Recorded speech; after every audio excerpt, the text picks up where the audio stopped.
Hello, I'm Trey McPherson. Welcome to Top City Today. With me, I have Lalo Munoz. He is running for Topeka 501 School Board District 1. Welcome. Thanks for having me. I appreciate it. Thank you. I'm glad to have you on the show. Yeah, glad to be here. Tell us a little bit about yourself. Sure. Well, I was born and raised here in Topeka. I went to school in East Topeka, graduated from Topeka High. After Topeka High, I went to KU, and that was, I think, really the point where I had an opportunity to go on to school in Texas or to come back home. And it was at that point where I decided that where I wanted to make a difference was back home in Topeka. So I moved back here. I've been working in nonprofits for about 16 years, and since then I've been figuring out what role, do I play in Topeka, and how can I make things better for not just myself but my neighbors and our community. So I've been figuring out, what can I do to make things better in Topeka ever since. It's been a journey. So that's a little bit about myself. I have 3 young kids who go to school here at Topeka Public Schools, and a great wife, that's a little bit about who I am. Well, that's great. I'm glad you decided to come back to Topeka. Yeah. That's a good thing. So when we talk about people running for office, we have to talk about the issues. Sure. So what top 3 issues would you like to see being worked on at the school board? So, I think for me, one of the big things that's important to me is inequity, meaning making sure all students are equally successful in school. One of the reasons that I'm running for office is that I went to school in Topeka Public Schools, and so I saw lots of my classmates who went on to do phenomenal things after they graduated, who went to college and are doctors and heads of corporations. And I also saw some of my friends who fell through the system, who are struggling and weren't as successful. And I saw a lot of the barriers that were in their way. And so for me, one of the biggest things is how do we figure out how to remove as many barriers, some of which are systemic and some of which are part of the school system, and help the kids to be as successful as possible. So I'm running because I want to figure out how do we make sure that every kid has an equal chance to be successful in our system. And it's important. I think that our future as a community is wrapped up in together with every single kid. And so every single child who isn't able to be successful affects us as a city. So that's the first one. 2, I would say we have to make sure that our school systems have great advocates to make sure that we have strong funded systems. It's not always a given that our schools will be well funded, and so school boards need to be strong advocates to make sure that they talk with elected officials about why funding the schools is important for the economic prosperity of our kids. 3rd, we need to support our parents to be able to figure out, to help their kids be successful, and support teachers. So I think creating a sense of a village where we are making sure that we're supporting teachers, that we're reaching out effectively to parents, where we are reaching out to local communities and businesses, and creating a sense where everybody feels like they have a part to play in helping support our kids. So those 3 things I think are what I'm really working to try and accomplish. So when it comes to creating a village, tell me, what do you envision that to be? Is there anything specific that you're wanting to try to accomplish with that? So I think first and foremost, we have to be willing to sort of create a system where we are communicating and more specifically listening. So listening to parents about figuring out what could they use to help support their students, and listening to the barriers that get in the way of being able to help be there for their students, and to be able to come out and be involved. There's a lot of reasons why we would be best served if we listen to them. 2, listening to local employers and figuring out what is the state of our workforce and what we need. I think there are some initiatives to sort of get that conversation going, but greatly expanding that and figuring out when we have our young people who are graduating and And first off, I think that every graduate needs to either have a plan either to go to a four-year university, a two-year technical school, or straight into college. So when it comes to, or straight into employment. And so for those students who are going straight into employment, making sure we are preparing our students to go straight into that workforce and to be successful and to have the skills and soft skills and hard skills necessary to be able to go in and help our employers grow and prosper. And so I think creating dialogue with local employers. And yeah, so I think that and our school board needs to sort of get out and into the community and be seen more. I think I'm very much somebody who believes that there's a great sense of vibrancy and a turnaround in our city, and that our public school system plays a really important part when it comes to turning Topeka around, and this initiative by Momentum 2022 to have our city become the place that we want to see to live, work, and play. Mm-hmm.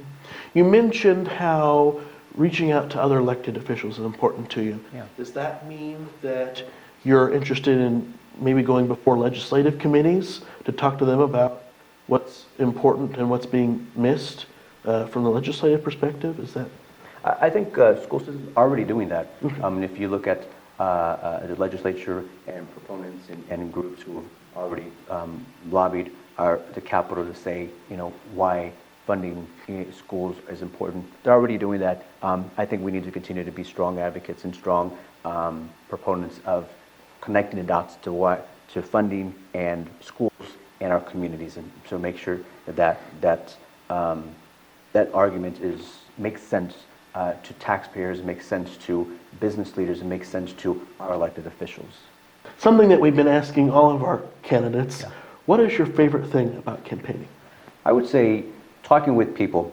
I didn't think that would be an easy thing to do, but I think the more and more you talk to people, and especially when they bring up issues, I think what I see as a result of my interaction and having people feel like they've been heard, I think it makes a world of difference, even to the most critical individuals of our school system. I think there's a deep sense that people want to feel like they're heard, like their opinions matter. And when someone goes to your door and knocks it and listens to learn as opposed to listens to just respond about why they're wrong, I think there's something that's very real and important. And all systems, whether it's school board or other groups, listening to parents and listening to community members, listening to businesses about what they feel and why, I think it's really important. And so my engagement with voters has taught me that people want to be heard and listened to and feel like their opinions matter. And that's been surprising. So I've enjoyed it. Good. Thank you very much for coming on our show. It's been a pleasure having you. Thank you for having me. Appreciate it. Hearing your voice. It's great to see a number of great candidates coming forward. And thank you for watching Top City Today. Make sure to like our video and make sure to share it with friends and family. And until next time, I'm Trey McPherson. This has been Top City Today. So tell us a little bit about yourself. Yeah, sure. Well, my name is Lalo Munoz. I'm running for school board in District Number 1. And that's important because all voters in Topeka are going to be able to vote on District 1, 2, 3, as well as an at-large. So they'll be able to pick their choices to represent them on the school board.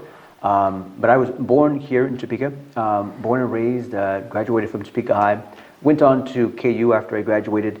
And it was at that point, once I graduated, that I had sort of a decision to make. Do I go on and continue to school in Texas, or do I move back to Topeka?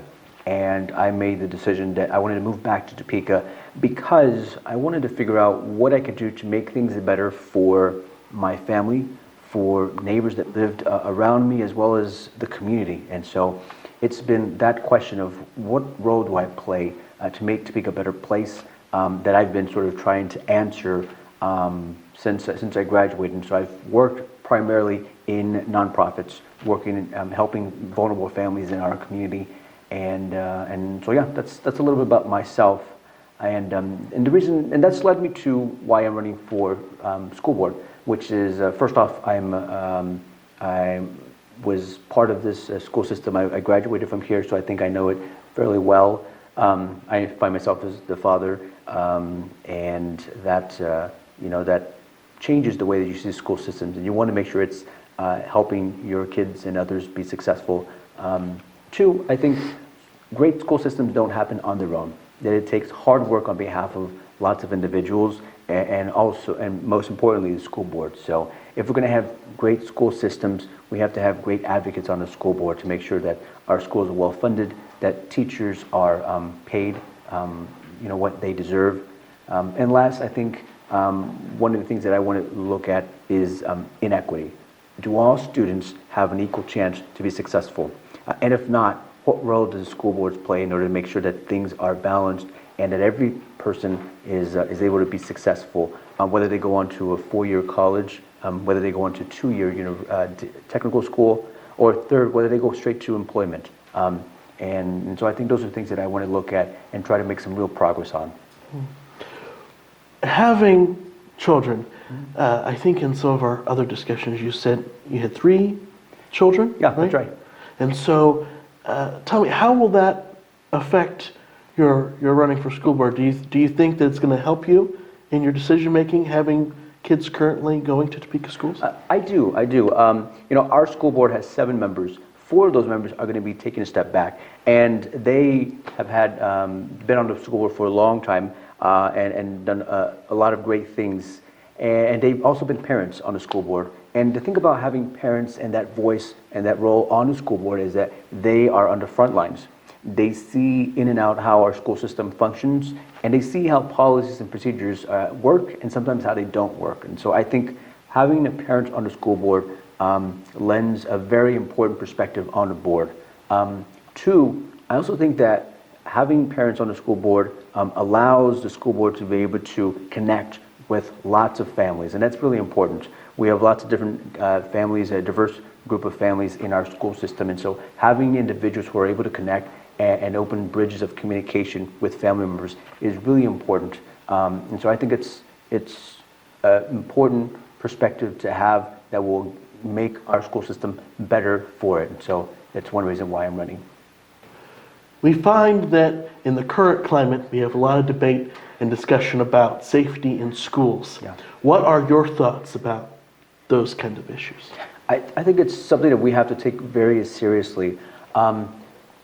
We are living in a very different time, and I think we are going to have to learn and be open to hearing lots of people's ideas on what's going on, and listen to kids and figure out what seems to be the best pathway forward. I don't think anybody has the silver bullet. There's no silver bullet on how to fix what we're seeing happening in our schools. But it is really important, I think, to make sure that that we make progress on figuring out how to reduce that. I think that things are changing in terms of student attitudes. I think that social media and technology play an important part, so we have to figure out what role does that play, and what procedures and policies might we be able to enact in order to sort of curtail that. But it also takes engaging parents and engaging community members, making sure that teachers and administration are all on board to figure out how do we reduce that, how do we reduce bullying, how do we reduce violence, and how do we get at those forces, how do we look at mental illness and what role that plays in our school system. So all of that, trying to trudge through and figure out what balance of policies and procedures are going to help to make sure that kids are safe. But it's something that worries me a lot as a father of 3 small kids. I think every time that I see something on the news, I worry about what's happening. How do we make progress on making sure that all kids are safe? Because that's absolutely something that needs to be top priority for me and lots of others. And it's very real to a lot of families. So I would say that it's something that we need to explore and do what we can to make sure every kid goes to school to learn and be safe while doing it. Hello and welcome to Top City Today. I'm Trey McPherson. With me is Lalo Munoz. He's running for USD 501 School Board District 1. Welcome. Yeah, thank you very much for having me. I appreciate it. Yes, tell me about yourself. Yeah, sure. Born and raised here in Topeka. I'm a father. I work in the nonprofits helping vulnerable families. And my whole drives me is, what role do I play in making Topeka a better place to live? And so I've been exploring that and involved with different projects. And this, I think, running for school board is one way that I feel I can make a difference in Topeka. Brilliant. What is the top 3 issues that you'd like to tackle when you're elected to the board? You know, there are a lot of different things. First off, what's most important to me is inequity, meaning do all kids have an equal chance for success in our school system? As I graduated from Topeka High, I saw lots of students who went on to do amazing things, both here in Topeka as well as other places. And I think that's fantastic. Our school system is amazing, and we do lots of things to prepare students to be successful. I've also seen at the same time students who have fallen through the cracks. And I think that we need to make sure and figure out what can we do to help support students to be successful all through school systems. And it seems, from my experience and data, that points that there are some students have more obstacles in their way. And so what can school systems do to remove obstacles for students so that they're all successful? So that's one, is equity. 2, I think, is making sure our school system is a strong advocate for funding, for fully funding our schools. It's not always a given that our schools will be funded, and so school systems play an important part to make sure that that we have the resources to make sure that we have resources for our schools, that our teachers are well paid, and that they're in a way that reflects how much we measure the role and importance that they play in the education of our kids. And I think connecting and creating a sense of community and a village in Topeka. I think that there's no one group of individuals, whether it's parents or the administration or teachers, that can help prepare students. It has to be everybody's understanding what role they might play to help make sure that our kids are successful. And so creating a village and a sense of shared commitment and responsibility to make sure students are successful is what I'm really trying to work at. When it comes to safety in schools, what are your concerns on that front? You know, I think there's nobody who has any simple solution that's going to solve everything. So it takes us as school board members engaging with parents, engaging with community members, reaching out to students to figure out what's really going on here and trying to figure out how might we make some progress. And so I think that social media, when you look at the data and the spike in the last 4 or 5 years in terms of bullying and depression, I think social media plays one important part, and mental health of students. So we have to look at all of that, and we have to figure out how do we make progress, but it takes the engagement and the commitment of lots of different stakeholders in order to figure out what might be some things we might try to make progress on. It's not simply enough to just to stand to keep the status quo. We have to do something different. All right. And lastly, what is your favorite thing about running for school board? You know, I didn't think it would be it, but going door to door is a hard thing to do. But I think once you go door to door and you talk with voters, you have a real sense that they're desperate to feel like they're listened to, like what they think matters. And so my experience has been that as I talk to individuals, when they realize that I'm earnestly trying to understand where they're coming from and what the worries are and what I might be able to do as a potential board member, that it makes a world of difference to feel like what they think matters. All right. Well, Lalo, thank you very much for coming on our program. It was a much pleasure having you here. I wish you best of luck in your election. Thank you. And thank you for joining us here on Top City today. Make sure to like and share this video, and you can find more here on our Facebook page with Lalo. We have a longer interview with him, as well as other local candidates running for office. Until next time, I'm Trey McPherson. Goodbye for now. What are the top 3 issues that you'd like to tackle when you become a school board member? In the recent climate, safety in schools has been an issue. What are your concerns?